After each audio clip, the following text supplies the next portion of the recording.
नमस्कार। SDF live India में आपका स्वागत है और आपके साथ मैं हूं गौरव सिन्हा।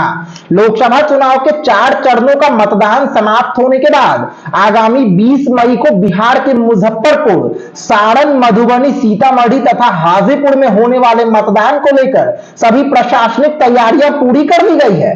अभी तक 19 लोकसभा सीटों पर हुए मतदान के बाद एनडीए और इंडिया गठबंधन के नेताओं द्वारा चुनावी जोर घटाव के आधार पर अपनी अपनी जीत का दावा तो किया जा रहा है, लेकिन बिहार की सभी 40 सीटों पर जीत का दावा करने वाले एनडीए नेताओं की बोलती धीरे धीरे इसीलिए बंद होती जा रही है क्योंकि राजनीतिक विश्लेषकों का स्पष्ट कहना है कि किसी भी कीमत पर एनडीए इस बार 2019 में जीती हुई सभी 39 सीटों पर जीत का पताका लहराने की स्थिति में नहीं है। एनडीए के अंदर ही सिर्फ फुटबॉल की ऐसी स्थिति बनी हुई है जिसे देखकर यही कहा जा सकता है कि विरोधी से अधिक एक दूसरे को लंगड़ी मारना जेडीयू और एलजेपी रामविलास को नुकसान पहुंचा रहा है। कहा तो यह भी जा रहा है कि खुले मन से बीजेपी का साथ ना ही जेडीयू को मिल रहा है और ना ही एलजेपी रामविलास प्रत्याशी जेडीयू के कोर वोटरों से लाभान्वित हो पा रहे हैं। कह सकते हैं कि बीजेपी, जेडीयू और एलजेपी आर एनडीए का महत्वपूर्ण घटक दल तो है, लेकिन आपसी सामंजस्य के अभाव में कुनवा बिखरा बिखरा नजर आ रहा है। वैसे तो 5वें चरण का मतदान कैप्टन जयनारायण निषाद के पुत्र, मुजफ्फरपुर के निवर्तमान सांसद अजय निषाद तथा अपने पिता को किडनी दान देकर बेहद सुर्खियों में आई लालू राबड़ी की पुत्री रोहिणी आचार्य के लिए भी सारण में अग्नि परीक्षा के समान है। लेकिन सबसे अधिक चर्चा हाजीपुर लोकसभा को लेकर इसीलिए हो रही है क्योंकि यह सीट पूर्व केंद्रीय मंत्री रामविलास पासवान की परंपरागत सीट रही है और यहां के सीटिंग सांसद पशुपति कुमार पारस को अखाड़े में कूदने से पहले ही राजनीतिक दाव पेच के आधार पर पछाड़ कर चिराग पासवान चुनावी बैतरनी पार करने की कोशिश में लगे हैं। पहले के 3 चरणों में जमुई, खगड़िया और समस्तीपुर में जिस तरह की स्थिति देखने को मिली, उस आधार पर कहा जा सकता है कि हाजीपुर में भी एलजेपी की नैया उबडुब कर रही है। राजनीतिक विश्लेषकों का कहना है कि लवकुश सहित लोजपा रामविलास को बुरे दिनों में सींचने वाले पार्टी के पुराने साथी ही चिराग की नैया डुबोने को आतुर है। बीजेपी किसी भी कीमत पर कम से कम पिछले रिकॉर्ड को कायम रखना चाहती है, इसीलिए सीएम नीतीश कुमार और एलजेपी रामविलास सुप्रीमो चिराग पासवान के बीच का मतांतर अब भी समाप्त कर विजयी रथ को आगे बढ़ाना चाहती है। लेकिन अभी तक के चुनावी प्रदर्शन के आधार पर कहा जा सकता है कि एनडीए को बिहार में कम से कम 10-12 सीटों का नुकसान होना लगभग तय है। बीजेपी को कम से कम 3 सीटों पर नुकसान का सामना तो करना पड़ ही सकता है। जेडीयू को भी कम से कम 5-6 सीटें गंवानी पड़ सकती है। चिराग भी 5 में से 3 सीटें अगर गंवा दे तो शायद किसी के लिए आश्चर्य का विषय नहीं होना चाहिए। इस बात का भान शायद सीएम नीतीश कुमार को भी हो चुका है कि सभी 16 सीटों पर उनके प्रत्याशी जीतने की स्थिति में नहीं है। यही कारण है कि वह भी बुझे बुझे नजर आ रहे हैं और अगर उनकी सीटों में कमी आई तो वह लोकसभा चुनाव के बाद नया राजनीतिक पैतरा खेलने से भी शायद गुरेज नहीं करेंगे। चिराग पासवान भी यह जानते हैं कि सहानुभूति वोट और दिवंगत रामविलास पासवान की कर्मस्थली रहने का लाभ भले ही उन्हें हाजीपुर में मिल जाए, लेकिन उनके लिए राह इसीलिए मुश्किल है क्योंकि उनके चाचा पशुपति कुमार पारस उनकी राह का रोड़ा बनकर जगह जगह कांटा बिछाने में लगे हैं। उनके सबसे बड़े राजनीतिक दुश्मन और दोस्त से दुश्मन बने उनके पुराने साथी कोर्ट में खुजली पैदा तो कर ही रहे हैं। हाजीपुर के निवर्तमान सांसद पशुपति कुमार पारस और उनके चचेरे भाई समस्तीपुर के निवर्तमान सांसद प्रिंस राज का बिहार में अधिक प्रभाव नहीं रहा हो और वह लोग भले ही चिराग के बहनोई अरुण भारती को बहुत अधिक नुकसान नहीं पहुंचा सके हों, लेकिन खगड़िया में हीरा कारोबारी कहे जाने वाले दागी उम्मीदवार राजेश वर्मा और समस्तीपुर में एलजेपी के सबसे बड़े राजनीतिक दुश्मन कहे जाने वाले बिहार सरकार के मंत्री अशोक चौधरी की बिटिया सांभवी चौधरी को दोनों चाचा भतीजे ने काफी नुकसान पहुंचाया है। हाजीपुर में तो दोनों चाचा भतीजे ने चिराग को चित करने के लिए अपने सभी समर्थकों को जगह जगह तैनात कर टास्क सौंप दिया है। कुर्मी जाति के बड़े नेता कहे जाने वाले पूर्व मुखिया अशोक सिंह ने खगड़िया में चिराग को आईना दिखाने का काम तो किया ही, सीएम नीतीश कुमार के विधायकों सहित कोर वोटरों ने भी चिराग के कैंडिडेट का साथ नहीं दिया। कमोबेश यही स्थिति हाजीपुर में भी नजर आ रही है। जीतन राम मांझी की पार्टी हम के जिलाध्यक्ष संजय यादव ने भी खगड़िया में चिराग के हीरो राजेश वर्मा की लुटिया डुबोने में कोई कोर कसर नहीं छोड़ी और हाजीपुर में भी वही करने की कोशिश कर रहे हैं। वैसे राजपूत जाति से आने वाले किसान नेता धीरेन्द्र सिंह टुड्डू ने भी काफी हद तक राजेश वर्मा का विरोध किया था।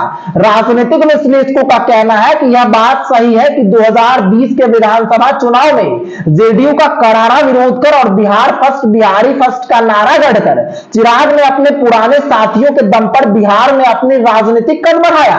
बीजेपी ने उनके राजनीतिक कद को देखते हुए ही न केवल उनके चाचा पशुपति कुमार पारस को हाशिए पर ढकेल दिया बल्कि उनकी पार्टी को असली लोजपा मानते हुए उन्हें 5 सीटें भी दे दी। लेकिन प्रत्याशियों के चयन को लेकर चिराग पासवान ने जो खेल खेला उससे उनका राजनीतिक कद भी इतना काफी हद तक गिरा और उनके राजनीतिक दुश्मनों की संख्या भी बढ़ी। एक तरह से चिराग के साथ पर बट्टा भी लगा और दुश्मनों की संख्या में भी काफी बढ़ी। 2020 के विधानसभा चुनाव में जेडीयू के विधायकों की संख्या घटाने और आरजेडी के विधायकों की संख्या बढ़ाने के पीछे चिराग का हाथ होने की बात अभी तक सियासी गलियारे में जुगाली कर रही है। मोदी का हनुमान बनकर जेडीयू को नुकसान पहुंचाने वाले चिराग पासवान से खार खाए सीएम नीतीश के रणनीतिकार और उनके कोर वोटरों ने एक तरह से अपने राजनीतिक दुश्मन को पटकनी देने की कसम खा रखी है। इस बीच हाजीपुर में पीएम नरेंद्र मोदी की चुनावी जनसभा और पटना में उनके रोड शो का फायदा चिराग पासवान को मिलता तो दिख रहा है, लेकिन खगड़िया की पूर्व सांसद रेणु कुशवाहा, लवकुश समीकरण के जनक कहे जाने वाले पूर्व विधायक सतीश कुमार, रविंद्र सिंह, अजय कुशवाहा, राष्ट्रीय लोक जनशक्ति पार्टी के राष्ट्रीय अध्यक्ष पशुपति कुमार पारस और प्रदेश अध्यक्ष प्रिंस राज उनका सूफड़ा साफ करने की एक तरह से कसम खा चुके हैं। पार्टी के द्वारा प्रत्याशियों का चयन किए जाने के बाद से तरह तरह का गंभीर आरोप लगाकर बागी बने उनके पुराने साथियों ने चिराग को हराने और आरजेडी प्रत्याशी शिवचंद्र राम को जिताने के लिए न केवल हाजीपुर में कैंप कर रखा है बल्कि पीएम नरेंद्र मोदी की प्रशंसा करते हुए चिराग के विरुद्ध आग भी उगल रहे हैं। ऐसी स्थिति में हाजीपुर के मतदाता पेशोपेश में तो है ही, कह भी रहे हैं कि दिवंगत रामविलास पासवान की लीक से हटकर चल रहे चिराग पासवान को इस बार खामियाजा भुगतना होगा। चिराग पासवान सहित उनके प्रत्याशियों को हार मिलेगी या सभी जीत का हार पहनेंगे या तो आगामी 4 जून को स्पष्ट होगा। लेकिन बिहार की राजनीति पर पैनी निगाह रखने वाले लालू तेजस्वी के खासम खास कहे जाने वाले राजद के खगड़िया जिलाध्यक्ष मनोहर कुमार यादव का कहना है कि चिराग पासवान ने भागलपुर के ठग कहे जाने वाले राजेश वर्मा को खगड़िया लोकसभा और अशोक चौधरी की पुत्री सांभवी चौधरी को समस्तीपुर लोकसभा के चुनावी दंगल में उतारकर भारी भूल कर दी है और इसका खामियाजा चिराग पासवान को हर हालत में भुगतना पड़ेगा। मनोहर यादव के मुताबिक जमुई में अर्चना रविदास की स्थिति बेहतर तो है ही, हाजीपुर में भी चिराग की हालत पतली है। इतना ही नहीं, एनडीए बिहार के 5-10 सीटों पर भी जीतने की स्थिति में नहीं है। कुल मिलाकर कह सकते हैं कि चिराग और नीतीश की लड़ाई में एनडीए की नैया को पार लगाना बीजेपी के रणनीतिकारों के लिए मुश्किल साबित हो सकता है। बहरहाल देखना दिलचस्प होगा कि आगे आगे होता है क्या। एसडीएफ न्यूज ब्यूरो, धन्यवाद। इस बार बिहार में लालटेन जलेगा या फूल की? लालटेन जलेगा और मजबूती से लालटेन जलेगा, जिसका जो है कहीं कोई लोग का जो है अनुमान से बाहर होगा इस बार का रिजल्ट। आप इस जो रिजल्ट होने जा रहे हैं उसका अनुमान भी नहीं लगा सकते हैं। सियासी गलियारे में इस बात की चर्चा है कि इस लोकसभा चुनाव में अगर 10 सीटें भी जदयू को आ गई तो आगामी विधानसभा तक एनडीए में नीतीश कुमार रहेंगे और अगर 10 सीटों से उनकी नीचे पार्टी आ गई फिर वह बीजेपी से रिश्ते तोड़ लेंगे। क्या कहें? उनका रिश्ता तो ऐसे टूटा हुआ है, बेमेल बिया है और 10 सीट क्या, बीजेपी और जदयू जो एनडीए गठबंधन है सब मिला करके भी 10 सीट उनको नहीं आ रहा है। खगड़िया में किस किस समाज ने हेलीकॉप्टर उतरने नहीं दिया? सारा समाज। कौन समाज को कहिएगा कि हमको वोट नहीं दिया? संजय कुशवाहा के पक्ष में सभी जाति के लोग, पिछड़ा, अति पिछड़ा,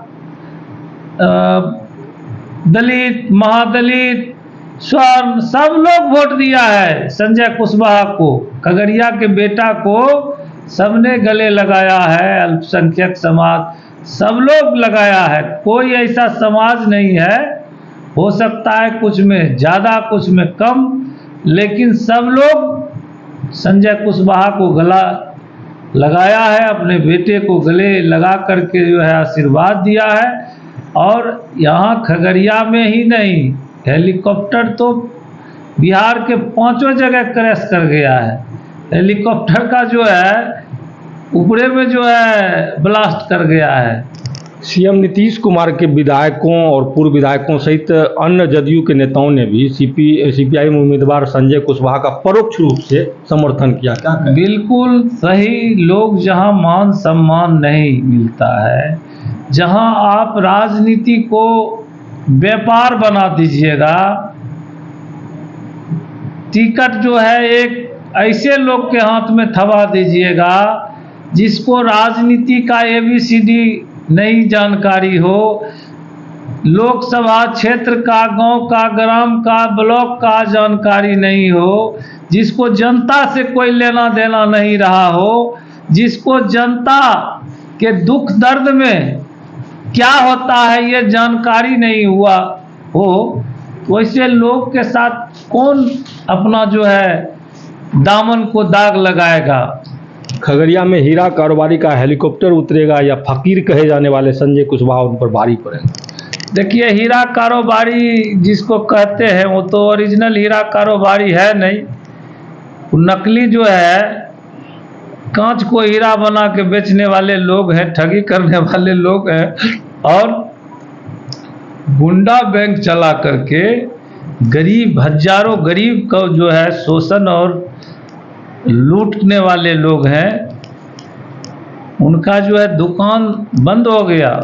7 तारीख को ही उनका दुकान जो है खगड़िया के महान जनता ने उनको विदा कर दिया है। यहाँ पर संजय कुशवाहा जी रिकॉर्ड मतों से जीत करके आ रहे हैं और खगड़िया के सेवा में समर्पित हो रहे हैं। राजेश वर्मा का इतना विरोध क्यों हुआ? विरोध तो वाजिब न है। आप किस आधार पर आप चुनाव लड़ने आए हैं? खगड़िया के किसी गरीब का आंसू पोछे हो, खगड़िया के लिए आप कुछ किए हो, खगड़िया के चौहद्दी का पता नहीं है आपको, और आप टिकट खरीद करके ये उम्मीद करके कि हम जो है गठबंधन के टिकट ले पर जो है जीत करके लोकसभा चले जाएंगे, तो ये तो जनता के साथ धोखा है, ठगी है। और जो लोग उनको टिकट दिया वो उनसे भी मैं कहना चाहूँगा कि आप समाज को जो है बरगलाने का, धोखा देने का काम किए हैं। आपके पार्टी में कोई योग कार्यकर्ता नहीं है, आपके पार्टी में कोई योग नेता नहीं है। आप एक ऐसे दागदार चेहरा को जो है टिकट दिए और खगड़िया के महान जनता ने सतर्क समझ लिया सही समय पर, नहीं तो आप तो खगड़िया को बर्बाद कर दिए थे। गलती अगर खगड़िया की जनता कर देती तो खगड़िया तो गर्त में डूब जाता, नारकीय स्थिति हो जाती खगड़िया का।